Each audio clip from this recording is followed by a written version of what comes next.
Greetings and thanks for joining me again for another Caregiver Circle chat. I had a really good conversation with someone yesterday, and it reminded me of the importance of advocacy and being not only a caregiver, but being a really great advocate for those that you're caring for, those that you love. It is so interesting, and I know that many talk about this healthcare system in the US, which makes it even more important to advocate for your loved ones.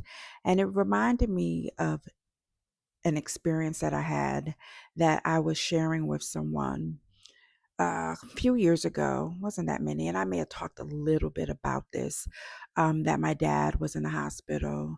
Initially, his primary care doctor thought it was the beginning stages of dementia, but he was also experiencing congestive heart failure.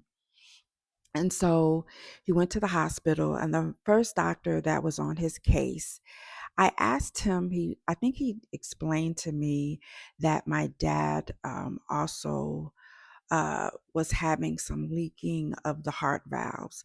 And so he was very generic in his explanation to me. And I said, well, could you just explain it to me so that I understand in terms of the technical aspect of what is causing this? And what his response to me was, well, it's a whole bunch of medical terminology that you're not going to understand. And I'm like, try me. I said, I'm smarter than the average bear. And I was really annoyed because you know nothing about me. But you have made the assumption that I am not going to understand your explanation of the situation that was happening with my father. And at that, he began to explain it to me, and I was able to give it right back to him to confirm that I was understanding what he shared with me. And his response to me at that time was, oh, you're smarter than the average family member. You know, it took a lot in me to restrain myself from telling him what I really felt. But at that point, the main objective was to care for my father, to get him the help that he needed. So I was not happy with that explanation. And a few days later, he was going on vacation and another doctor came on. And that doctor, I thank God, I know that God sent him because that doctor discovered exactly what the issue was, gave him the appropriate treatment, and my dad was better than he had been in years. He actually had something called liver congestion, and that is what was causing the confusion. And I do talk about that in another video. However, mm, last year, sometime, or was it? Yeah, last year. It was the early part of 2025. My mom was in the hospital. She had had like back to back hospitalizations between January and February. Yeah, January, February, and March, right up until the day before my dad passed away. And so as things would have it, that same doctor was now assigned to my mother's care.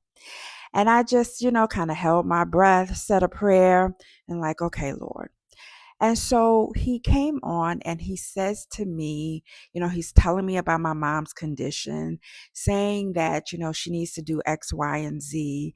And then he proceeded to say, I'm just waiting for her to have a heart attack. And I'm like, excuse me, you're what? Oh, that's what you're waiting for to happen? Well, I'm not. And this is not going to work for us. So at that point, I went to the ombuds person, and I'm probably not saying it right, but most organizations, especially in the healthcare field, have an ombuds person that you can take your concerns to.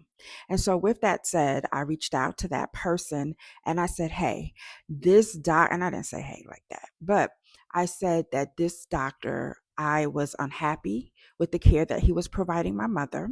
I also explained that I had had a previous interaction with him, but I was giving him a second chance this go round until he has now proved to me that he is the same person that I dealt with in terms of his attitude and behavior towards my mother.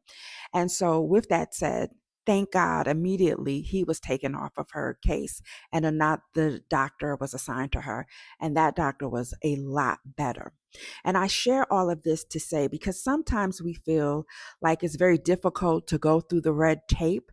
Sometimes we feel like, the organization is so big and we're so little and they're not going to listen to us. But we are the consumer. Your loved one is the patient. Their insurance and other payments is what is keeping them afloat. So it would behoove them to listen. And not only that, it is your right. I talk to every doctor, every nurse. Now, with that said, you want to make sure that your name is on the records as being someone that the doctors and the nurses can talk to, first of all. But I kept a record, a journal of every doctor, of every nurse. I kept a record of every conversation I had with them. Of course, I'm not writing everything out word for word, but I am, pretty much taking notes. So I could say, hey, February 6th at 8:04 a.m., I spoke to the nurse that was assigned to my mother, Judy, and Judy explained to me X, Y, and Z.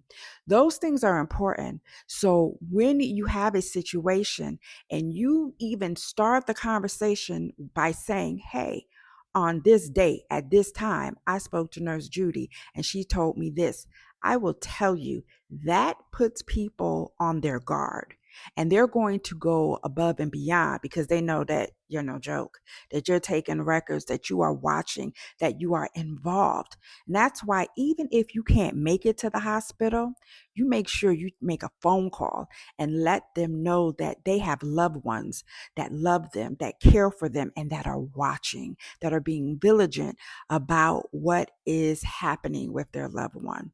So I hope this helps, and I hope this encourages you to be the best advocate for your loved one that you possibly can. Until then, grace and peace, and I'll see you for the next chat.